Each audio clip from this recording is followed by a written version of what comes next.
Selamat datang di channel Alur Donghua. Sebelum menonton, silahkan subscribe, biar Mimin tambah semangat update-nya. Seluruh ruang tampak sedikit redup, dan kepingan salju yang tak terhitung jumlahnya tiba-tiba ditarik ke arah pedang tebasan roh surgawi yang mendalam seolah-olah melalui corong raksasa, kemudian menghilang ke dalam pedang sebagai ki asal dunia. Sederet rune perak segera muncul di permukaan pedang, dan seberkas pedang hijau tua ki menyapu sebelum menyerang penghalang cahaya keemasan. Pedang ki mulai bersinar dengan cahaya gemilang, seolah-olah matahari hijau muncul membanjiri seluruh penghalang cahaya. Suara mendengung keras terdengar dari permukaan penghalang cahaya, dan rune 5 warna yang tak terhitung jumlahnya muncul, hanya untuk meleleh di dalam matahari hijau. Akhirnya, dentuman tumpul terdengar, dan seluruh penghalang cahaya benar-benar diberantas. Wajah Han Li sedikit pucat saat dia menarik pedang panjang hijaunya, lalu terbang ke formasi teleportasi di peron batu. Dia kemudian menunjuk satu jari ke tepi formasi, membuat segel mantra putih, yang menghilang ke udara tipis dalam sekejap. Semburan gemuruh tumpul terdengar dari seluruh formasi, dan Han Li menghilang di tengah kilatan cahaya putih. Detik berikutnya, Han Li muncul kembali dalam ruang abu-abu keruh, dan ada plakat batu pegunungan yang membentang ke langit yang terletak di depan. Plakat batu itu sangat besar sehingga tidak ada ujung yang terlihat dari bawah, dan itu seluruhnya berwarna merah tua tembus pandang dengan rune perak tebal yang tak terhitung jumlahnya terukir di permukaannya, menghadirkan pemandangan yang sangat misterius untuk dilihat. Han Li memandangi plakat batu, lalu memeriksa ruang abu-abu keruh di sekitarnya, dan sedikit kebingungan muncul di matanya. Tidak peduli bagaimana dia melihatnya, tempat ini tidak ada hubungannya dengan gugusan istana yang dia lihat dari luar penghalang cahaya. Sepertinya dia telah diteleportasi ke tempat asing dari batasan di area terakhir. Pada saat yang sama, trio Xiaoming juga akhirnya keluar dari batasan glasial, dan mereka disambut oleh pemandangan istana emas dan deretan paviliun perak yang menyerupai surga abadi, tetapi semuanya memakai ekspresi gelap. Ini bukan tempat sentrum dari Heavenly Cauldron Palace berada. Menurut catatan pada buku tebal yang saya warisi, formasi teleportasi yang kita temukan sebelumnya seharusnya membawa kita langsung ke area sentrum. Kenapa kita malah diteleportasi ke sini? Taoist Kingping bergumam pada dirinya sendiri dengan bingung. Catatan pada buku besar itu benar-benar akurat. Kalau tidak, kita tidak akan bisa sampai ke sini. Beberapa jenis perubahan tak terduga pasti terjadi pada pembatasan di area terakhir untuk menghasilkan ini. Xiaoming menganalisis. Perubahan tak terduga macam apa yang mungkin terjadi? Apa maksudmu pembatasan itu bisa bermutasi dengan sendirinya? Nyonya Wan Hua mendekati akhir akalnya. Itu sulit dikatakan. Penguasaan formasi Taoist Tianding jauh melampaui apa yang bisa kita pahami, dan istana kuali surgawi telah ada selama bertahun-tahun, jadi tidak akan terlalu mengejutkan jika pembatasan di dalam istana telah mengalami beberapa jenis perubahan. Karena itu, pembatasan di semua area lain tetap tidak berubah, namun yang ini telah diubah, itu terlalu mencurigakan untuk menjadi kebetulan. Saya pikir ini adalah hasil dari seseorang merusak pembatasan di area itu, Xiaomin berspekulasi. Bagaimana mungkin, selain manusia itu, tidak ada yang bisa memasuki area itu lebih awal dari kita. Bahkan jika seseorang telah memasuki area itu sebelum kita semua, tidak mungkin mereka bisa mengubah pembatasan raksasa yang rumit dalam waktu sesingkat itu, balas Nyonya Wan Hua. Hehe, kamu sepertinya telah melupakan orang-orang yang memasuki istana kuali surgawi selama pembukaan terakhirnya. Orang-orang itu tidak kuat, tetapi ada beberapa dari mereka yang memiliki kunci sejati. Dulu ketika istana kuali surgawi ditutup, saya tidak ingat banyak dari mereka kembali hidup-hidup, kata Xiaoming. Ekspresi Taoist Kingping sedikit berubah setelah mendengar ini. Jadi maksudmu masih ada yang selamat dari kelompok orang terakhir yang memasuki istana kuali surgawi, dan seseorang di antara mereka mengubah batasan ini. Seharusnya begitu. Kalau tidak, tidak ada cara untuk menjelaskan semua ini, jawab Xiao Ming. Secara umum, ini tidak mungkin. Setelah istana kuali surgawi ditutup, semua orang akan diusir secara otomatis, dan mereka yang secara paksa tetap tinggal menggunakan teknik rahasia akan dibunuh oleh pembatasan di istana. Karena itu, jika seseorang bahkan lebih kuat daripada Taoist Tianding, mereka akan mampu menolak pembatasan di istana. Mungkin mereka sudah memasuki area pusat dan memperoleh warisan penuh Taoist Tianding. Kalau begitu, mereka akan bisa tinggal di istana kuali surgawi, dan itu akan menjadi masalah sederhana bagi mereka untuk mengubah pintu keluar dari area tertentu. Jika itu yang kita hadapi di sini, maka itu akan menjadi berita yang sangat buruk, kata Taoist Kingping dengan ekspresi prihatin. Istana kuali surgawi dibangun tepat sebelum kenaikan Daoist Tianding, jadi hampir tidak mungkin seorang pendatang ke istana akan lebih kuat daripada Taoist Tianding sendiri, dan juga sangat tidak mungkin seseorang telah menguasai sentrum atau mengambil warisan penuh Taoist Tianding. Jika tidak, seluruh istana pasti sudah diambil alih-alih. Muncul di sini sesuai jadwal seperti itu, Xiao Ming menganalisis. Mata Nyonya Wan Hua langsung berbinar setelah mendengar ini. Dalam hal itu, orang yang tetap berada di istana kuali surgawi seharusnya hanya dapat mengendalikan sebagian dari batasan istana kuali surgawi, dan mereka belum mendapatkan kendali penuh atas sentrum, atau warisan penuh Taoist Tianding. Kemungkinan besar memang begitu, jawab Xiao Ming dengan percaya diri. Kalau begitu, kita masih memiliki peluang besar. Namun, mengingat rute yang dirinci dalam buku tebal tidak lagi dapat diandalkan, kita harus menggunakan metode brute force untuk mengakses sentrum dengan memaksakan jalan kita melalui penghalang cahaya lain di daerah ini. Menurut catatan, sentrum harus terletak di pagoda tinggi yang menyerupai plakat batu raksasa, ungkap Taoist Kingping saat sedikit kegembiraan muncul di wajahnya. Pembatasan di area terakhir sudah lama sekali kita tembus, apakah kita punya cukup waktu untuk melewatinya lagi? Bukankah penundaannya terlalu signifikan? Nyonya Wan Hua bertanya dengan ragu-ragu. Kita sudah familiar dengan batasannya, jadi seharusnya kita membutuhkan waktu yang jauh lebih sedikit untuk melewatinya untuk kedua kalinya. Jika yang terburuk menjadi yang terburuk, kita hanya perlu menggunakan beberapa metode khusus untuk menghemat waktu sebanyak mungkin, kata Xiao Ming. Nyonya Wan Hua dan Taoist Kingping keduanya mengangguk setuju. Dengan demikian, mereka bertiga berangkat menuju penghalang cahaya yang hampir tidak terlihat di kejauhan, tidak memperhatikan istana emas dan paviliun perak tepat di depan mata mereka. Han Li terbang mengitari plakat batu raksasa, tetapi tidak dapat menemukan pintu masuk, dan dia kembali ke titik awalnya dengan alis sedikit berkerut. Tiba-tiba, dia mengayunkan selongsong ke udara untuk melepaskan botol putih kecil di dalam bola cahaya putih.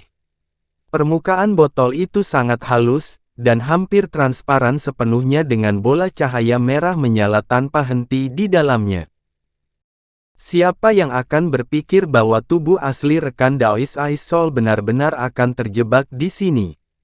Jika bukan karena sedikit reaksi yang ditunjukkan oleh botol ini di area terakhir, aku akan merindukannya, gumam Han Li pada dirinya sendiri, kemudian mulai terbang di sepanjang sisi plakat batu sambil terus berputar mengelilinginya. Setelah terbang hampir 20 putaran, bola cahaya merah tua di dalam botol kecil itu tiba-tiba menjadi sedikit cerah. Perubahan ini hampir tidak terdeteksi dengan mata telanjang, tetapi Han Li dapat langsung menyadarinya.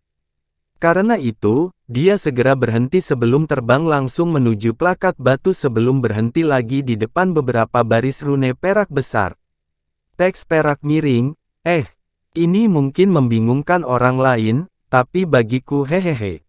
Senyum tipis muncul di wajah Han Li saat dia dengan hati-hati memeriksa garis rune, lalu mengarahkan jari ke arah mereka beberapa kali.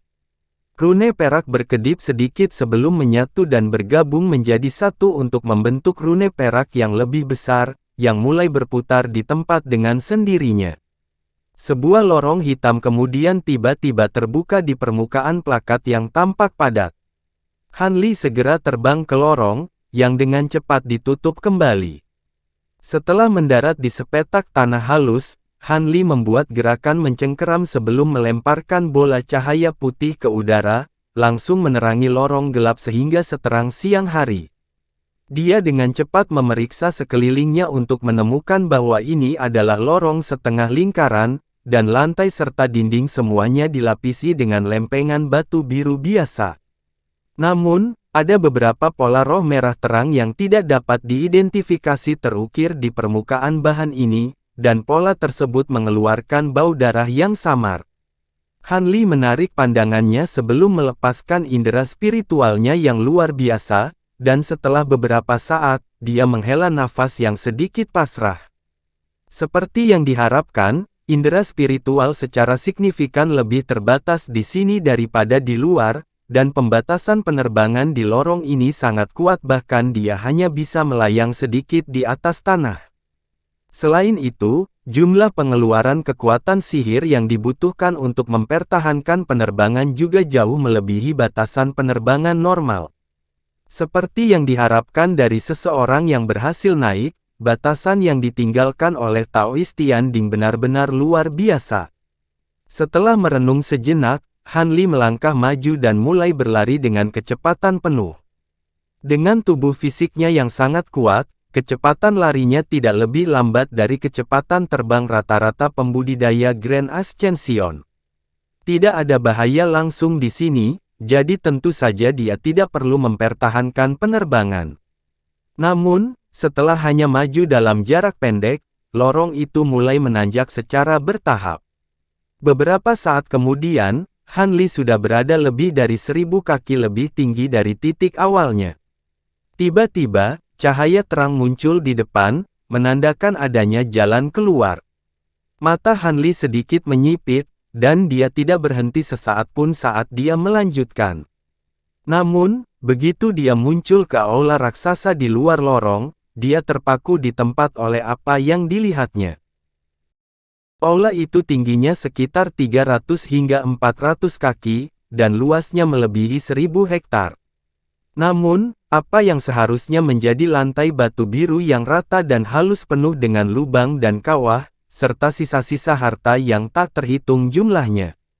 Ada juga bagian tanah yang hangus hitam, dan di tengah aula ada kerangka besar yang mengerikan.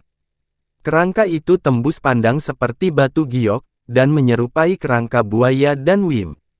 Tampaknya seseorang telah terlibat dalam pertempuran sengit dengan binatang buas besar di sini, tetapi menilai dari sisa-sisa jejak ini, pertempuran telah terjadi sejak lama sekali. Han Li menilai kerangka buas itu sebentar dengan ekspresi penasaran, dan menilai dari sisa auranya, dia dapat segera mengidentifikasi kerangka itu milik binatang buas di puncak tahap integrasi tubuh. Fakta bahwa pertempuran sengit seperti itu telah dilakukan melawan binatang tahap integrasi tubuh belaka menunjukkan bahwa lawannya pasti berada di bawah tahap Grand Ascension, tetapi mereka juga tidak akan terlalu lemah.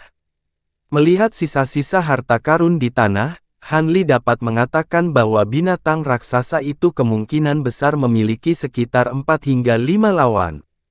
Setelah memeriksa area itu lebih lama, Han Li tiba-tiba mengalihkan pandangannya ke rak kayu di sudut aula.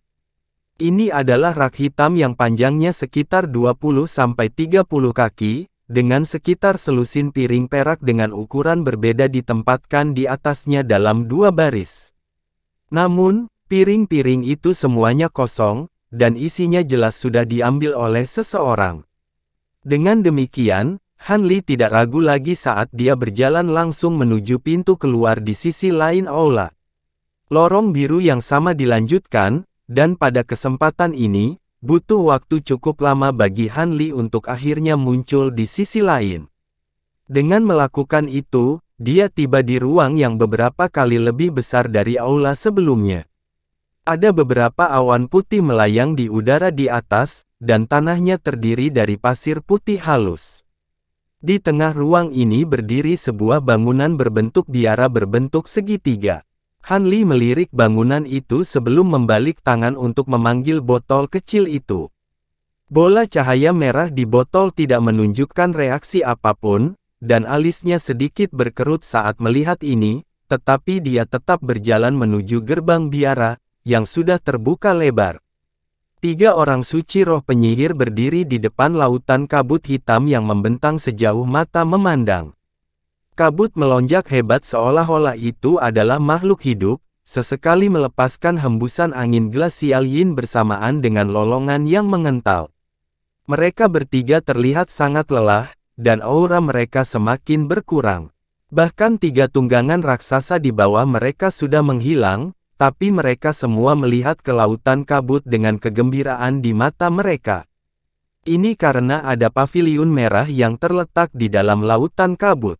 Paviliun itu tingginya lebih dari 1000 kaki dengan rune merah tua yang tak terhitung jumlahnya terukir di permukaannya, dan di bagian paling atas ada kata-kata "penjara darah" dalam 2 karakter kuno perak besar. Jadi ini adalah penjara darah, ini sedikit berbeda dari yang saya bayangkan, kata pria tua bermarga Yu itu. Ini kemungkinan besar adalah ilusi, izinkan saya mencoba dan menghilangkannya, jawab pria tua dengan nama belakang Yu. Segera setelah itu, dia mengayunkan selongsong ke udara untuk melepaskan lencana kayu biru dengan kepala hantu hitam tertanam di atasnya, lalu membuat segel tangan sebelum mengarahkan jari ke lencana itu. Lencana itu langsung membengkak seukuran kepala manusia, dan rune biru mulai muncul di permukaannya. Pada saat yang sama, kepala hantu itu juga membuka mata dan mulutnya.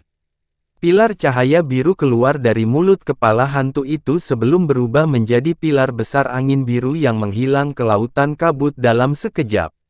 Detik berikutnya, semburan gemuruh yang keras terdengar, dan semua kabut di dekatnya tersapu oleh angin biru yang ganas, membuka jalan yang jelas.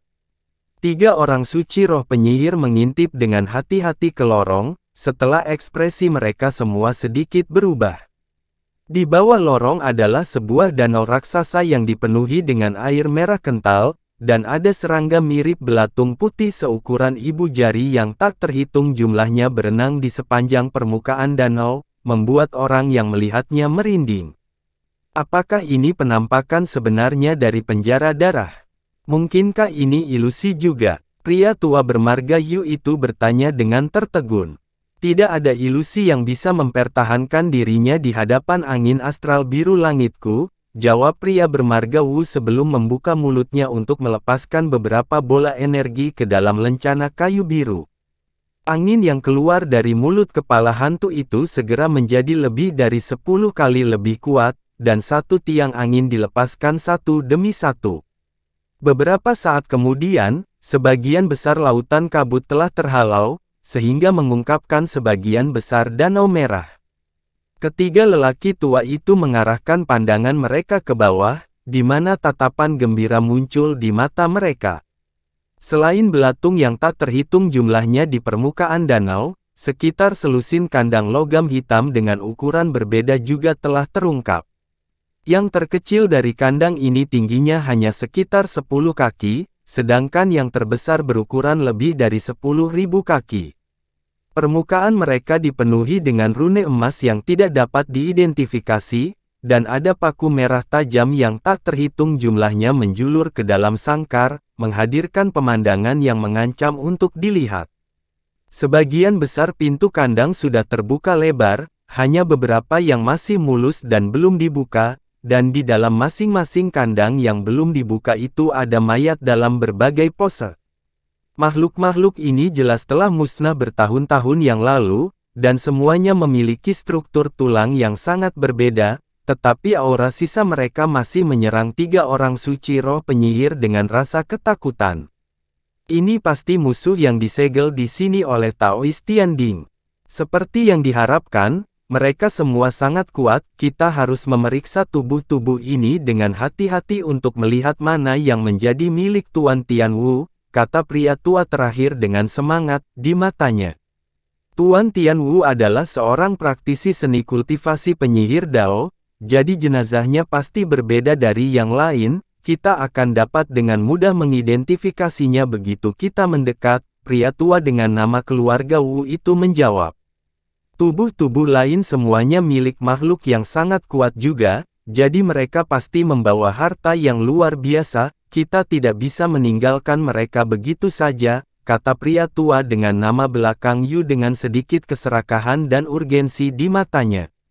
Tentu saja, namun, tujuan utama kita adalah Tuan Tianwu, jadi mari kita dapatkan warisannya terlebih dahulu sebelum kita memikirkan hal lain, pria tua bermarga Wu itu memutuskan.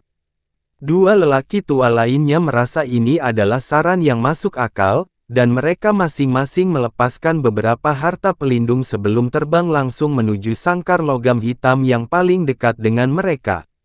Danau merah ini sangat meresahkan, jadi mereka bertiga secara alami tidak berani mengambil risiko. Di luar keterkejutan dan kegembiraan mereka, danau itu tetap benar-benar tenang bahkan saat mereka mencapai sangkar logam.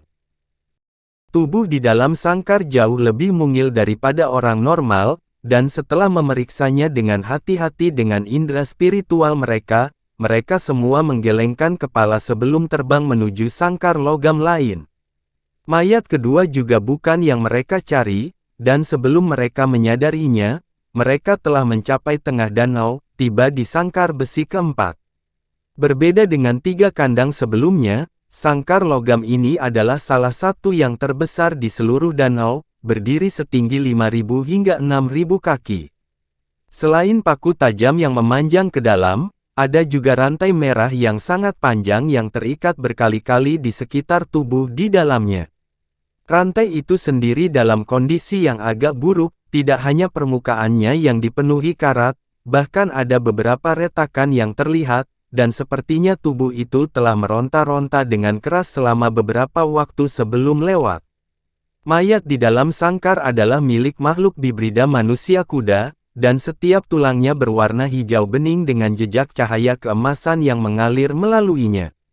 Tubuh bagian atas makhluk ini benar-benar identik dengan manusia normal kecuali ia sangat besar, sedangkan tubuh bagian bawahnya hampir 1.000 kaki panjangnya, dan 4 kuku raksasa dari mayat itu adalah satu-satunya bagian di mana beberapa bulu perak tersisa. Tidak salah lagi, ini adalah tubuh senior Tianwu.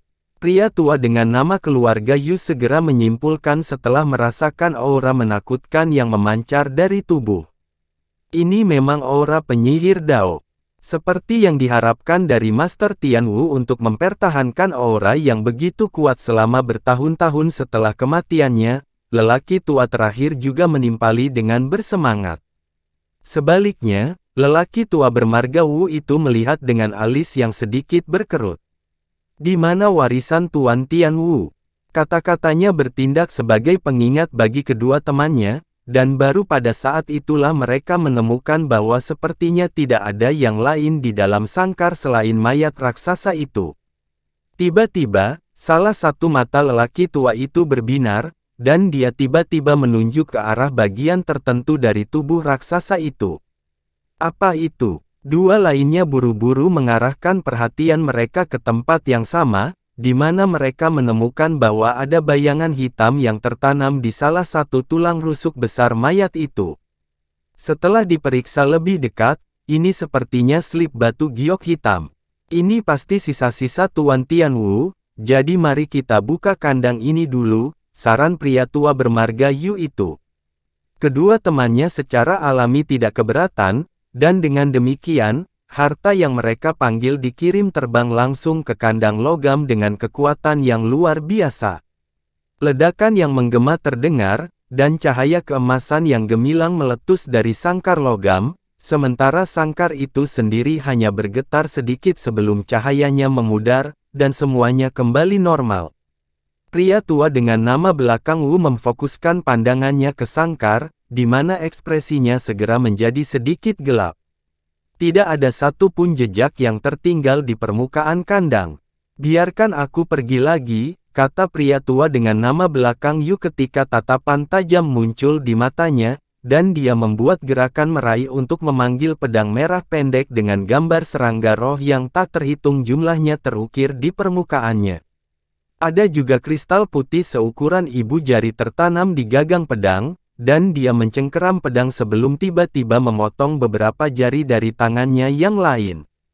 Dia kemudian mulai melantunkan sesuatu sambil menunjuk ke arah ruang tertentu, dan jari-jari yang terputus segera hancur menjadi semburan kabut darah yang mengalir ke pedang pendek.